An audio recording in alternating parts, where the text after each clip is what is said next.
Hili ei muuallakin suostu syömään näitä hiilareita, mutta mamma se syö riisiä. Ei sulla koskaan mun ruokaa ylenkattu. Ei. Eikä vauvakaan. Pienikin yrittää. Hyvin maistuu lämmin.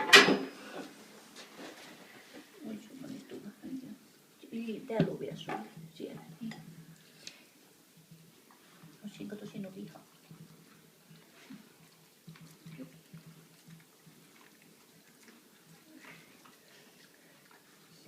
Mikä sä oot?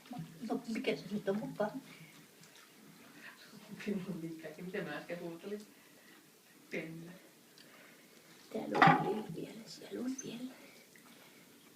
Ja mä katson koiraohjelmikin, kun koirat on vanhempi, koska oli yhtä aikaa syöttäkö niitä ei mitään, niin mä en ymmärrä sitä. Meillä on aina koirat syönyt vierekkäin ja ollut. Voisi olla sitten pikkuinen pussu.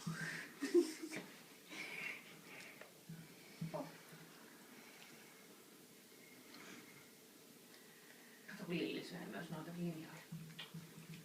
Ei se mun siis, no ei kyllä kotona oikein antanutkaan, mutta... No ja pusun kato siinä hyvässä lihaliemessä keittiössä ja niin, kaikki. joo, Niin sehän siinä vaikuttaa. Niin. Mulla on erikseen, jos on ollut, niin mulla on kato, erikseen. mä olisin keittänyt ensin, mä keitin sen.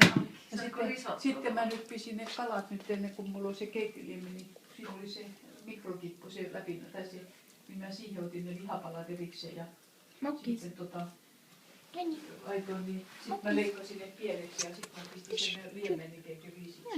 Nyt mä otin vainilitellä todellisuudessa, kun mulla on näitä, niin Kato, kun niille maistuu. Lammasta.